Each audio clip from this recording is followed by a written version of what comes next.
नमस्कार शेतकरी मित्रांनो, टेक स्मार्ट के एम चॅनलमध्ये तुमचं सहर्ष स्वागत आहे. तर आज आपण मित्रांनो जाणूया का पी एम किसान योजनेचा जो 19वा हप्ता आहे त्याची तारीख काय असणार आहे, कोणकोणत्या शेतकरी त्यासाठी पात्र असतील ते आज आपण या व्हिडिओमध्ये पाहूया. तर चॅनलवरती नवीन आला असेल चॅनलला सबस्क्राईब करा. चला तर मग व्हिडिओला सुरू करूया. पी एम किसान 19व्या हप्त्याची तारीख. प्रधानमंत्री किसान सन्मान निधी ही शेतकऱ्यांसाठी आर्थिक सहाय्य योजना आहे जी भारत सरकारने फेब्रुवारी 2019मध्ये सुरू केली होती. ही योजना भारतातील लहान शेतकऱ्यांना मदत करते आणि याद्वारे शेतकऱ्यांनी त्यांचे कृषी खर्च सहज भागू शकतात. जसं बघू शकता 2019मध्ये ही जी प्रधानमंत्री किसान सन्मान निधी पी एम किसान योजना जी आहे ती भारत सरकारने सुरू केलेली होती. आणि ते म्हणजे लहान जे शेतकरी असतात, श्रीमंत शेतकरी, त्यांच्यासाठी आर्थिक सहाय्य म्हणजे कृषीच्या त्यांच्या शेतामध्ये गरजू वस्तू घेण्यासाठी हे 6,000 रुपये वर्षाला म्हणजे सरकारकडून पाठवलेले जातात.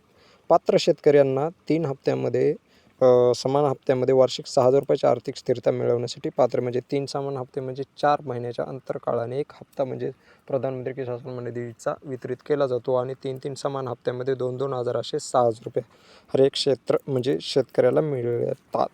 तर मागील ट्रेंडनुसार पी एम किसान हा 19वा हप्ता फेब्रुवारी 2024मध्ये रिलीज होण्याची अपेक्षा आहे.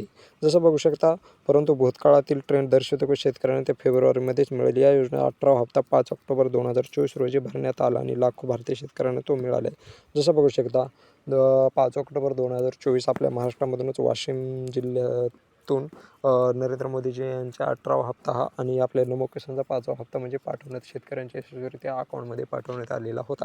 मग त्याचा जर ट्रेंड बघितला तर 4 महिने हे फेब्रुवारीमध्येच पूर्ण होतात. फेब्रुवारीमध्ये पूर्ण होतात म्हणजे फेब्रुवारीमध्ये हा 19 हप्ता येणार आहे, कारण की 1 फेब्रुवारी 2025ला आपल्या भारत सरकारचं एक बजेट पेश होणार आहे. त्या बजेटमध्ये वाढवण्याची देखील शक्यता आहे. मग वाढतेत का नाही पैसे 1 फेब्रुवारी 2025 आता जवळच आलेली आहे, आपल्याला समजेलच. पण त्याचपूर्वी तुम्हाला जर 19 हप्ता पाहिजे असेल तर तुम्ही पी एम किसान वेबसाईटवर बेनिफिट स्टेटसवर तुमचा लँड रेकॉर्ड येस आहे का, आधार सेडिंग येस आहे का आणि KYC झालेली आहे का हे पहा.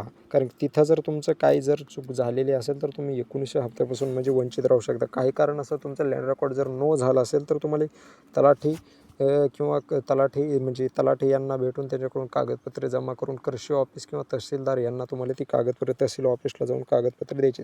8 ते 15 दिवसामध्ये तुमचं म्हणजे योग्यरित्या यशस्वी होईल. तुम्ही जर इनएलिजिबिलिटी काही कारण असतं झालं असेल पण तुम्ही इलिजिबल आहेत, पण तुम्हाला जर KYC करायला म्हणजे उशीर झालेला असेल, त्याच्यामुळे जर तुम्ही इनएलिजिबिलिटी झालेला असाल तर तुम्ही काय करा, तुम्ही जवळ म्हणजे लवकरात लवकर तिथं तुम्ही फॉर्म भरून द्या किंवा आम्ही पात्र असून देखील आम्हाला अपात्र करण्यात आलं आहे, त्याच्यामुळे आम्हाला पात्र करण्यात यावे असा तुम्ही फॉर्म भरून दिलास तुम्ही 8 ते 15 दिवसामध्ये तुम्ही पात्र होताल. कारण 31 जानेवारीपासून त्याचं तेच काम होणार आहे. या जानेवारीत पूर्ण महिन्याचा पी एम किसान म्हणजे की तुम्हाला 19 हप्ता फेब्रुवारी महिन्यामध्ये आला तर तो तुम्हाला देखील पाठवण्यात येईल. तर तुम्हाला जर म्हणजे शेतकरी मित्रांनो व्हिडिओ जर आवडला असेल व्हिडिओला लाईक करायला विसरू नका, चॅनलला सबस्क्राईब करायला विसरू नका. तर धन्यवाद.